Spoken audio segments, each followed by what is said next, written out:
Greetings, you all.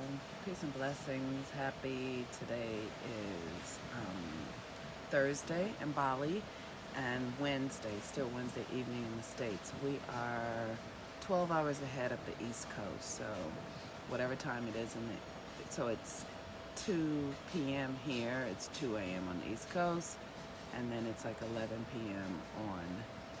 in California, where I'm from. So we're in the final days of cancer season, and I just want to say that I am getting the juiciest lessons out of this energy of cancer season.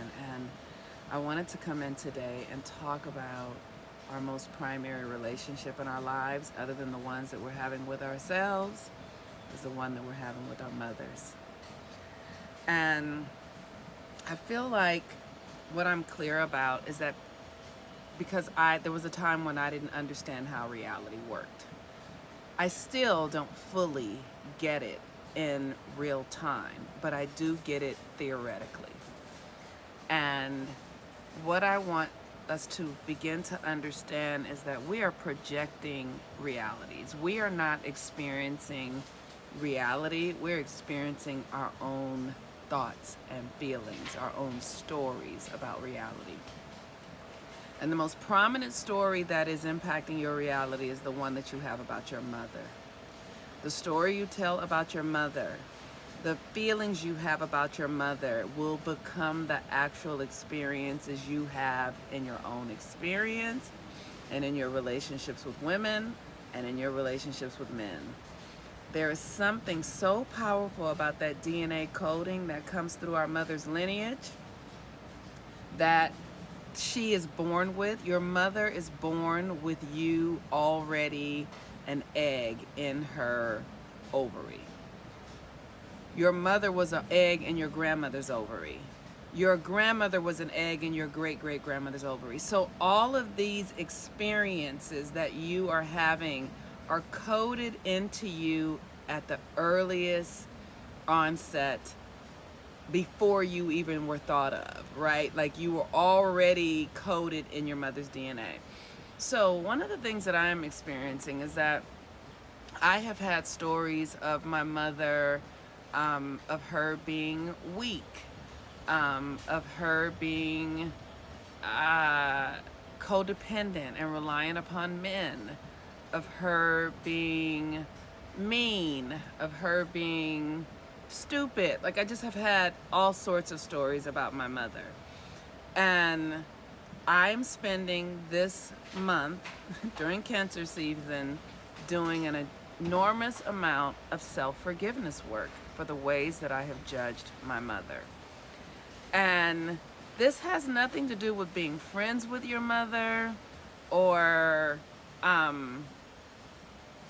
you know, like people have so many stories about their mother. They don't like their mothers. They don't want to be friends with them. They don't want to be around them. They don't.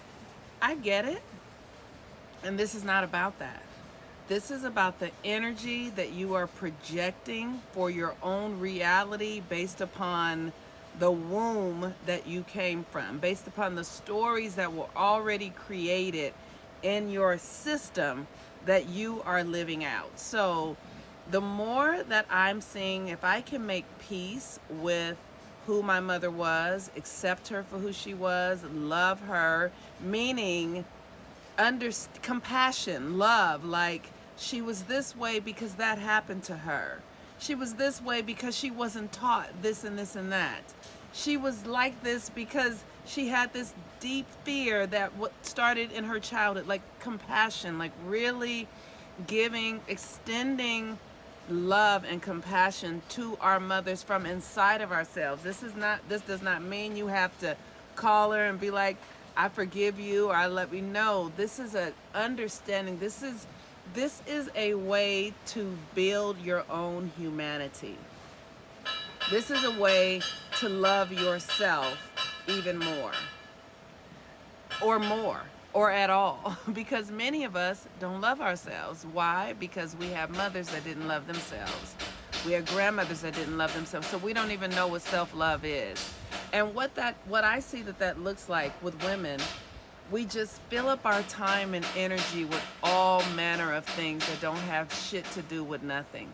I know there was a time in my life when I was desperately searching for masculine, for love, a man to love me and accept me. Why?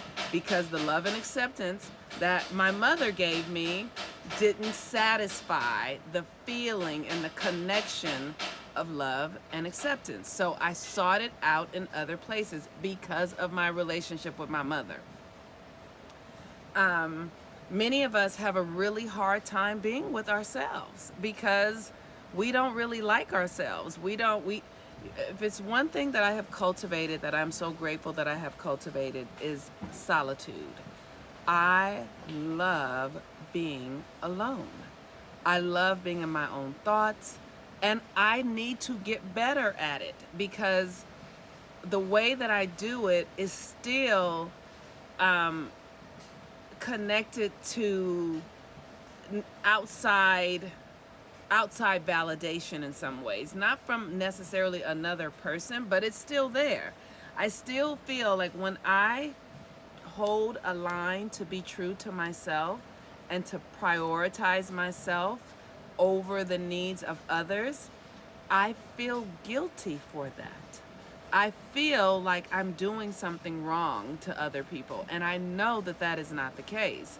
But that is the conditioning because I had a mother that I judged for not being able to find her own footing, for her need to be loved by men. Like, I judged her for that. So those experiences show up in my reality in ways that have me feeling guilty or ashamed or somehow like I'm doing something to somebody else because I prioritize myself and my own needs, my own desires, my own feelings over those of others. And this is something that is a karmic pattern, right? So for me, I know it's karmic because I have the South Node in Libra. And we all have the South Node in Libra right now. So we are all moving through this deep experience of choosing ourselves, choosing what really matters to us over what matters to others. So think about what was going on in your life 19 years ago. 19 years ago, I had just gotten married and I was in a dharmic shift.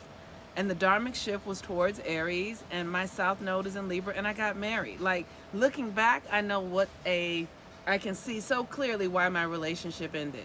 I can see so clearly why my relationship was so painful, because marriage was the thing that I needed to do to grow and to heal, but it was painful. It was traumatic for me because I was caught up in a karmic pattern that I got from my mother, right? So while we have, 4 or 5 more days of Cancer season, I encourage you to write out a narrative or things that you judge your mother for. Like, just write them down and see how those things show up in your life, because they are showing up in your life. I know for me, I judge my mother as a people pleaser, and that compulsion in me to please others over myself is really present. I have to work really hard not to submit myself to other people's ideas.